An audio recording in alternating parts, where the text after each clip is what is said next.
আসসালামু আলাইকুম বন্ধুরা, তোমরা সবাই কেমন আছো? আশা করি সবাই ভালো আছো। আমিও ভালো আছি। তো প্রিয় বন্ধুরা, আজকে যে গল্পটি তোমাদের সঙ্গে শেয়ার করব, সে গল্পটি বড় বড় নাটক সিনেমাকেও হার মানিয়ে দিবে। তাহলে চলো গল্প শুরু করা যাক। তো প্রিয় বন্ধুরা, আমার বিয়ের পরপরই 3 মাস পর আমার স্বামীর সঙ্গে আমার ছাড়াছাড়ি হয়ে যায়। আমি আমার বাবা মা ভাই বোন কারো কাছেই থাকতাম না, একা একাই থাকতাম। আমি ছোট্ট একটা চাকরি করি।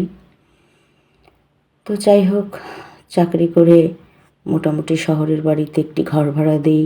খাওয়ায় দাওয়ায় অনেক খরচ হয়ে যায়, সেটা তোমরা সবাই তো জানো। তো আমার চাকরি প্রমোশন হয়, হওয়ার পরে আমার স্যালারিও একটু বেড়ে যায়। বাড়ার পর আমি মোটামুটি মাঝে মধ্যে হঠাৎ মার সাথে আমার কথা হতো, আর আমার বড় বোনের সাথে আমার কথা হতো। কথা হলে কি হবে, আমি কারো কাছেই যেতাম না, আমি একা একাই থাকতাম। তো এভাবেই আমার দিন চলতে লাগলো। বিয়ের 3 মাস পর যে সংসার ভেঙে গেল, তারপর না তো কখনো কারোর সঙ্গে বন্ধুত্ব করেছি, না তো কখনো কারোর সাথে চলেছি। এমনকি আমার নিজের জীবনের এই ঘটনাটিকেও আমি কারোর সঙ্গে শেয়ার করিনি। শুধু ভাবতাম কে কী বলবে, কে কী ভাববে, থাক। তো এর মধ্যেই আমার জন্য অনেক অনেক প্রস্তাব আসে আমার অফিস থেকেই। আনম্যারিড বিভিন্ন কলিগ, ভালো ভালো ঘর থেকে আমার অনেক বিয়ের ঘর আসে। আমি মোটামুটি সবই নাকচ করে দিই। দেওয়ার পর আমাদের অফিসে নতুন একজন চাকরি জয়েন করেছে, ওর নাম হলো বিবেক। তো বিবেক জয়েন করার পর ও নতুন ছিল, তো আমাকে এটা ওটা জিজ্ঞাসা করতো। তো আমি মোটামুটি সবারই হেল্প করতাম, যে যেটা পারতো না আমি যদি জানতাম সেক্ষেত্রে তাকে একটু সাহায্য করতাম, বলে দিতাম বা দেখায় দিতাম। যাই হোক, তো বিবেক চাকরি করতে করতে অলরেডি 3 মাস কেটে গেল। বিবেক ছিল আনম্যারিড। তো এক কথায় দুই কথায় এতগুলো বছর পর বিবেকের সাথে টুকিটাকি কাজ নিয়ে কথাবার্তা বলতে বলতে ওর আর আমার মধ্যে খুব ভালো একটা বন্ধুত্ব হয়ে যায়। তো মাঝে মধ্যে দেখা যেত যে অফিস ছুটি হওয়ার পর আমাকে রিক্সা ঠিক করে দিত, আমি আসতাম।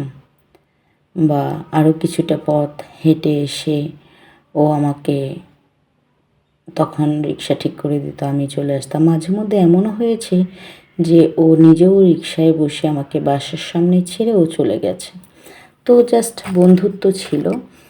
তো আমার বড় বোন ফোন করলো, তোর নাকি চাকরির প্রমোশন হয়েছে, 2-3 মাস আগে জানালি না তো। আমি বললাম, জানানোর কি আছে, তোমরাও তো আমার কোনো খোঁজ খবর নাও না। মাঝে মধ্যে বাড়িতে, এটা ছাড়াছাড়ির পর পর মাঝে মধ্যে বাড়িতে যেতাম। গেলে 2 দিন পর থেকে মুখ কালা চোখ কালা করতো। তো সবাই, মা বোন যারাই আছে, তো আমি যেতাম না। মনের মধ্যে একটা অদ্ভুত কষ্ট ছিল, সেখান থেকে আমি যেতাম না বাড়িতে। তো ভাবলাম নিজের জীবনটাকে নিজের মতো করে সাজাবো, যার কারণে যেতাম না। তো বড় আপুকে এই কথা বলার পর বড় আপু বলতেছে, আসিফ যাবে তোদের বাসায়, মানে আমার ভাগিনা। আমি যেহেতু ছোট ছিলাম ফ্যামিলিতে, আমার বিয়ে অনেক বড় হয়েছে, আর ততদিনে আমার ভাগিনা তো অনেক ম্যাচুয়েট। যাই হোক, ও মাঝে মধ্যে আমাকে ফোন দিত, আমার খোঁজ খবর নিত আমার মা বোনের বাহিরে। তো ও ছুটিতে আছে, ও লেখাপড়াই করছিল, লেখাপড়া শেষ করেছে, ছুটিতে আছে। তো বললো যে তোর ভাগিনা যাবে বেড়ানোর জন্য। বললাম হ্যাঁ আসবে। সূর্য উল্টো দিকে উঠেছে নাকি সোজা দিক থেকে উঠেছে জানি না, আসবে, ভালো কথা। তো আমি বললাম যে তুই আসবি না, আয়, তুইও 2 দিন থেকে যাবি। বললো না না, আমার সময় কোথায়, বাড়িতে গরু আছে, হাঁস মুরগি আছে, ধান চালের ব্যাপার স্যাপার, এগুলো কে দেখাশোনা করবে, যেহেতু ওরা গায়ে থাকতো। আমি বললাম ঠিক আছে। মার কথার কিছু বলি নাই, ও নিজে থেকে বললো যে মাকে বলেছিলাম মা যাবে না। যাক, এটা নিয়ে আমি আর কথাবার্তা বাড়াইলাম না। না বাড়ানোর ফলে পরের দিন আমার ভাগিনা চলে আসলো। আসার পর সুন্দর, অনেক বড় হয়ে গেছে, স্মার্ট হয়ে গেছে, দেখতেও অনেক সুন্দর দেখাচ্ছে। তো আসার পর আমি সত্যি খুশিতে অনেক আত্মহারা, যে আসলে আমার আত্মীয় স্বজন বলতে তো কেউই নাই, থেকেও নাই। তো আসতে ভালোই হয়েছে, আমি অনেক সুন্দর সুন্দর রান্না করেছি। ওকে আসলো, ও আইসাই আমাকে জড়াই ধরলো, বললো তুমি কেমন আছো? আমি বললাম হ্যাঁ ভালো আছি, আয় বস না, তোরা তো আমাকে ভুলেই গেছিস। বললো আসলে আমি ভুলিনি, আমি তো লেখাপড়ার চাপের কারণে আসতে পারি না। যাই হোক, বলো না কেমন আছো তুমি? বললাম হ্যাঁ ভালো আছি, আমার আর কি, আমি সব সময় অলওয়েজ ভালো থাকি। বলার পরে ও আসলো, খাওয়া দাওয়া করলো, করার পরে বসে বসে দুজন অনেক গল্প করলাম। করার পরে ভাগিনা তা গল্প করতে করতে বললাম ঠিক আছে, তুই আমার গল্প করতে করতে শুয়ে পড়ছি। বললাম ঠিক আছে, তুই এখানেই শুয়ে পড়। তো শুয়ে পড়ার পরে আমি চোখটা লেগে এসেছে আমার। তো হঠাৎ করে করে ঘুম ভেঙে যাচ্ছে, মনে হচ্ছে যে আমার হাতে পায়ে কেউ সুড়সুড়ি দিচ্ছে। এভাবে ঘুম ভেঙে যাচ্ছে, তারপরে ভেঙে যাওয়ার পর একটা আতঙ্ক। তো লজ্জায় কথা বলি না, মানে ঘুমের ভান করে আছি। এভাবে থাকার পর দেখতেছি ও মানে ওর পা দিয়ে আমার পায়ে বিভিন্নভাবে স্পর্শ করতেছে। আমি মানে খুবই খুবই লজ্জা পাইছি। তারপরে দেখলাম যে আমি দেখিও আর কি কী করে। তারপর দেখলাম আস্তে আস্তে হাতে ও ওর হাত দিয়ে আমার হাতগুলোকে ধরতেছে, বিভিন্নভাবে স্পর্শ করতেছে।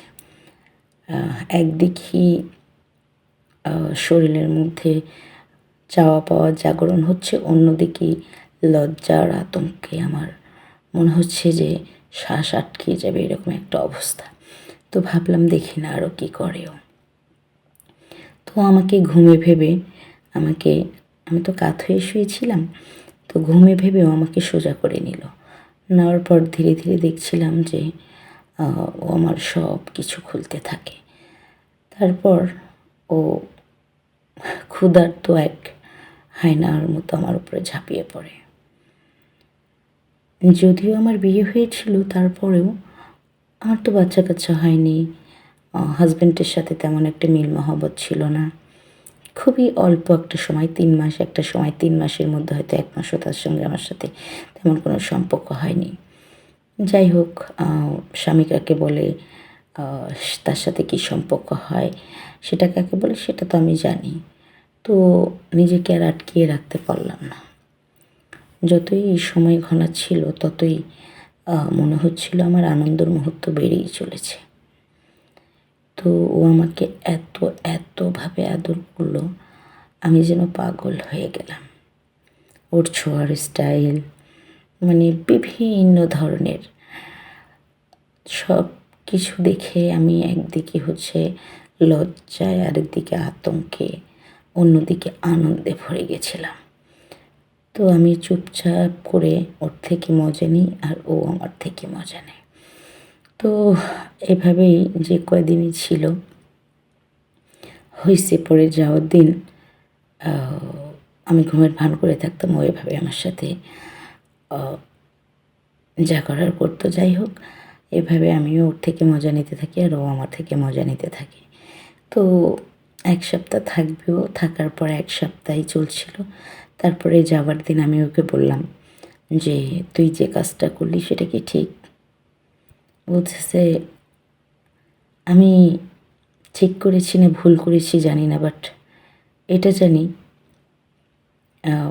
তুমি যেটা করছো সেটা কিন্তু ঠিক করো না। আমি বললাম কীভাবে? বলতেছে মানুষ পৃথিবীতে সব কিছু ক্ষেত্রে সবাইকে ঠকাতে পারে, তুমি যে নিজেকে এভাবে ঠকাচ্ছ তার কী হবে? আমি বললাম আমি নিজের সাথে কী করবো সেটা সম্পূর্ণ আমার ব্যক্তিগত ব্যাপার, কিন্তু তুই যেটা করলি সেটা তো ঠিক হয়নি বল। বলছে তার মানে তুমি সবই জানতে, জেনেও চুপ করেছিলে? এখানেও তো তুমি ঠিক করনি, তুমি বাধা দাওনি, তাই আমি কিছু বলিনি। যা হইছে হইছে, ভুলে যাও। এভাবে বলল আমাকে। বলার পর আমি বললাম, ঠিক আছে, বুঝতে পেরেছি সুযোগে পেলে যত আপনজনই হোক সবাই সদ্ব্যবহার করে। আজকের পর আর আমার বাড়িতে কখনো আসিস না। এমনিতেও বাড়ির কারোর সাথে আমার কোনো সম্পর্ক নেই। ভেবেছিলাম তুই হয়তো মানুষ হয়েছিস, কিন্তু আসলে লেখাপড়ার শিখে সার্টিফিকেট ঠিকই কামিয়েছিস, কিন্তু মানুষের সার্টিফিকেট এখনও তৈরি করতে পারিস নাই নিজের মধ্যে। আর কখনো আসিস না। তো তারপর থেকে আমি বিবেকের সঙ্গেও আর কথা বলি না, কারোর সাথেই চলি না। এভাবে আমি একা জীবনযাপন করছি।